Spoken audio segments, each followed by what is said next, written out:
Is this episode 72? 73? 72. No, 72. Okay. Episode 72 of the We'll Just Agree to Disagree. You're a little lagging there, podcast. I'm Beyonce Fox. I'm lagging? Like I was slow or the technology? No, it was you. Wow. Okay. I am Ryan Lee. Welcome. Hi, B. How are you today?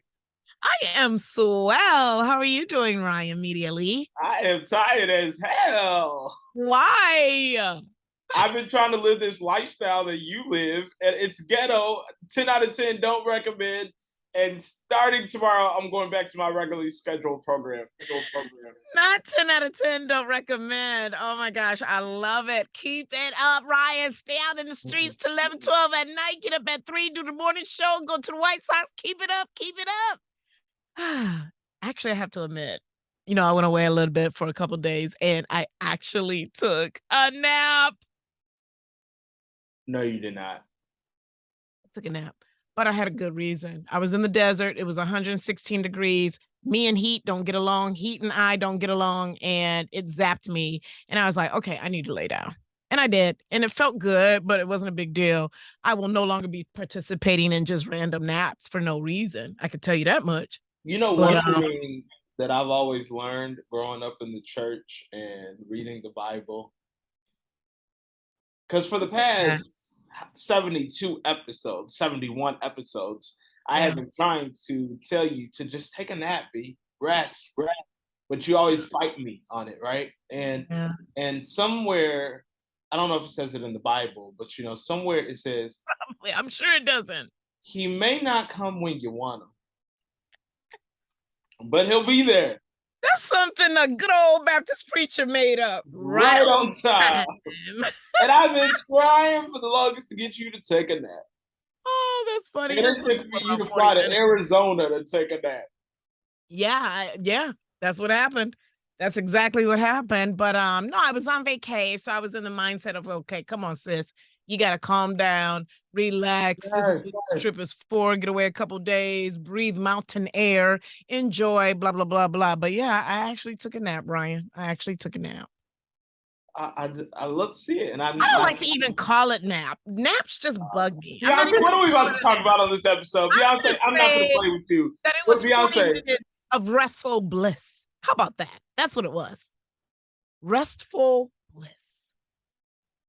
Okay, let's get to the content at hand here on this episode 72. All right, here's the first topic. I'm looking for a new co-host. So, you want to be a co-host on this podcast? What is a prerequisite? A nap taker? You got to enjoy naps. Boy, bye. Get out of here. What's up, B, though? What are we discussing? So we're going to talk about, first of all, there is a study. It's from studyfinds.org. Okay. And there is a new survey that says we spend about 1/3 of our lives on social media. That's scary. That's scary. The average person posts 10,000 times or more on social media in their lifetime. Now, that number actually sounds low to me. If you ask me, think about it. 10,000 or more posts in a lifetime?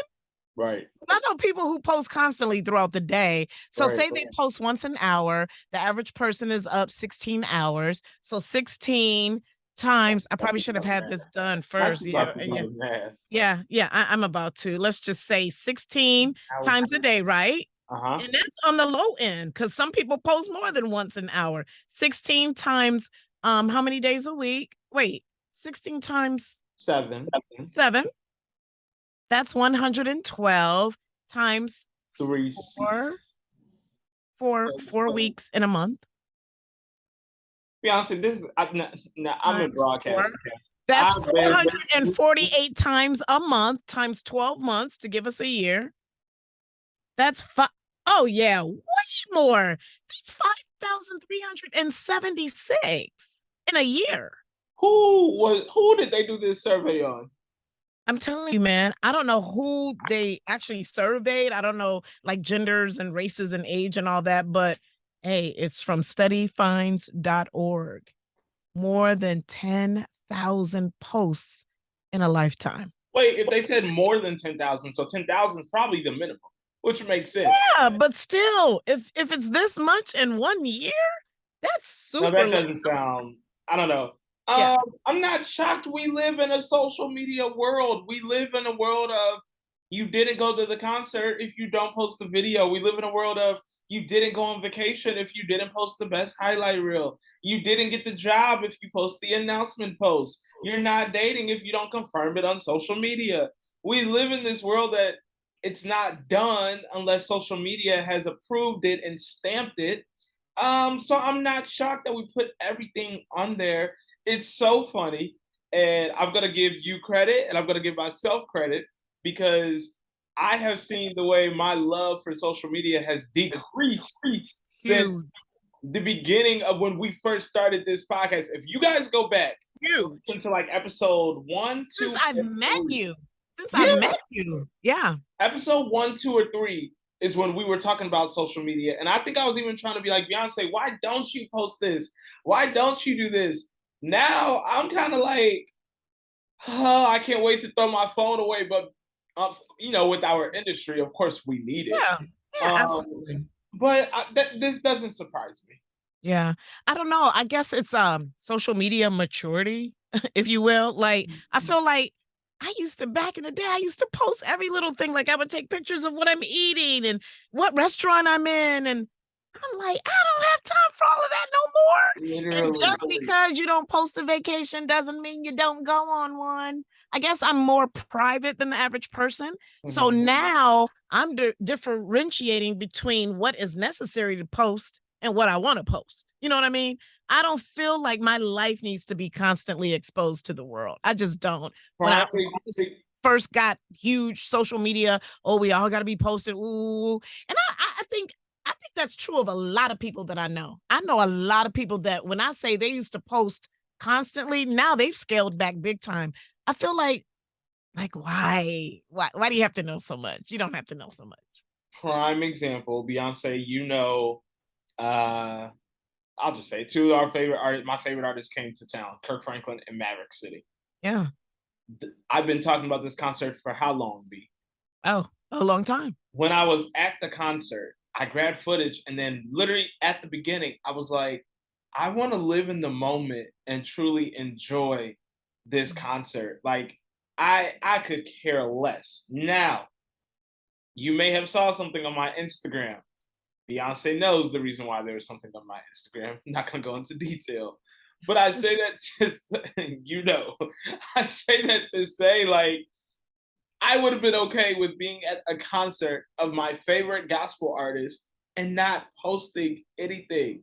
Yeah. Like it is weird for me because I was not like this, but I think a part of it why I became this way, and this is something that I've been vocal about on this podcast before, is when Mhm. I realized how much power and influence it was having over my life and over my mental, and how it was truly controlling the way I compared everything.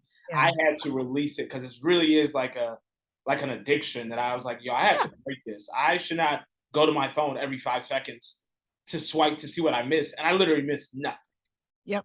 Yep. So Yep. for Yep. me, I had to break that. But yeah, I'm not shocked by this study that one third of our lives is on social media. Yeah, I'm not surprised about it either. I just feel like it depends on the person though, because clearly some people are on social media 99% of their lives, whilst others maybe 30%, Right. or somebody maybe just 0.8%. You know what I mean? So I think Mhm. it does matter the person, the industry they work in, all of that, all of those are variables. But yeah, I don't know. It has nothing to do with age, I guess. It has nothing to do with experience. I just feel that it has to deal with where you are in life. Like, why do I need to post everything I do? I just Mhm. literally throw something up in the air and like if I feel like posting it, I will. I'll randomly post something. But I Yeah, agree with you. Sometimes you just want to be in the moment of something and you don't absolutely. want to necessarily have to snap a picture or snap a video of this person and post it or whatever. So whatever y'all see is what I want you to see. If you don't see it, don't mean it didn't happen.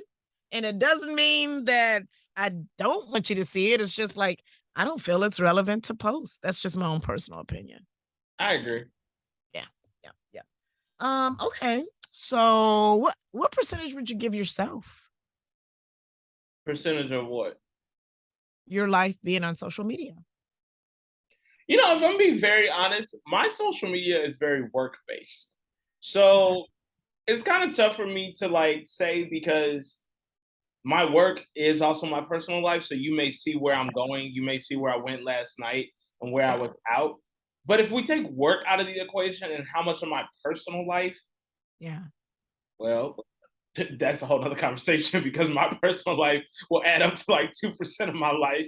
So then you'll probably just see like 5% of my life on social media. But work, I do post a lot there. You know what I'm saying? That's what we do in this industry, and that's what's it works in our favor. And being Mhm. in radio, uh, if you ask me how much I'm on social media a daily without Mhm. posting just on it, probably honestly 85, 9%, 90% of the day. Yeah, yeah, yeah. It's quite a bit. I'm not that much, because I'm usually doing work. Hmm. Not that you're not, but I'm usually like in the moment Y'all recording caught shows the and trade. stuff like I caught it that. too. You know what? Whatever. But yeah, like I said, I think it's all a matter of who you talk to and what's important to people. Some Yeah. people feel like posting every time they go out to eat is important. Some people feel like, I love my shoes. Everybody knows Beyonce Fox loves a good pair of shoes. So I'm gonna sit there and I'm gonna post some shoes. I do that randomly. If there's a pair that I see, I'm like, oh my gosh, I have to share this with my family. So I post it so that everybody can see that I love these shoes. But can we But keep it a buck and say like people that go out to eat and post food pictures, half of that food doesn't even look good. And can we keep it a buck? When Beyonce posts all these shoes pictures, half of these shoes aren't even cold like that. I think a lot of times that's the problem. We make unnecessary posts on social media. Quality over quantity. We are posting too much. How many times do I be like, Beyonce, you don't even need that. Like that shoe's not even. I mean, y'all be posting food. Half the plate is gone. I don't want to see this. dude, I'm guilty as charged. I just I recently know because you posted some calamari out in Arizona. I'm like, it wasn't calamari. They were catfish beignets. which is even disgusting here. That's even No, worse. they were delicious with a nice little funky tartar. Oh my gosh, they were so good. And then I posted like bananas Foster one night. But anyway, I post things that I just feel like, oh my gosh, this is so cool. Let me post it. It's cool. I don't sit there and analyze it like, oh, should I post this? And then another thing, I'm gonna be honest with you, a lot of my listening audience on the radio show, they want me to post the shoes. They're like, B, those shoes be so cold, girl. I love when you post shoes. So that encourages me to post more. It They does. encourage you to go play in traffic on Lake Michigan. You gonna go out there? Um, no, I probably won't do that. Exactly. Since we're talking about social media and all, there is a viral video. This Yeah. video went viral on TikTok. And the video, there's a lot of videos that go viral. We know that they go viral every single day. But this particular video really did something to me because I'm like, oh my gosh, first of all, why in the world does a 5-year-old child need to be taught preparedness for an active shooter in a school? A 5-year-old child, a child who has been on this earth for this many years, being prepared for an active shooter at school.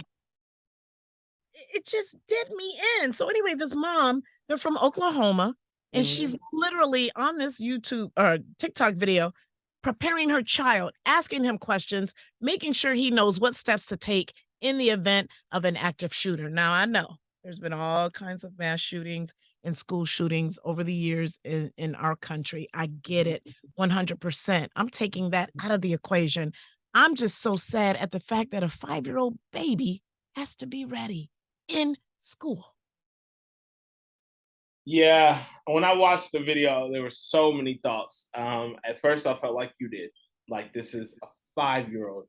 What does that say about the state of our country that we're in right now? Mhm. But then I thought, I think over the past few recent mass shootings, let's take it to Highland Park right here in Illinois. Who would have Mhm. thought a parade would get shot up at in the morning? Yeah. Yeah. Yeah. I Yeah. think I'm thinking now of location does not matter no more. It's happening everywhere. So, and I'm not a parent. but I would want my kid to know what to do to be safe in those type of situations. Mhm. At 5 years old, do I think clearly if you watch the video, he's understanding some type of knowledge. He's understanding, he's grasping the concept of what to do. If he's able to realize, and this could be a safety precaution, a part of me is like, do it. Tell them. So if it happens, God forbid, at his school, he will remember what his mom said. But on the other side, I was like, I hate that this little 5-year-old may live in fear going to school, that he is literally wearing a book bag that they said was bulletproof.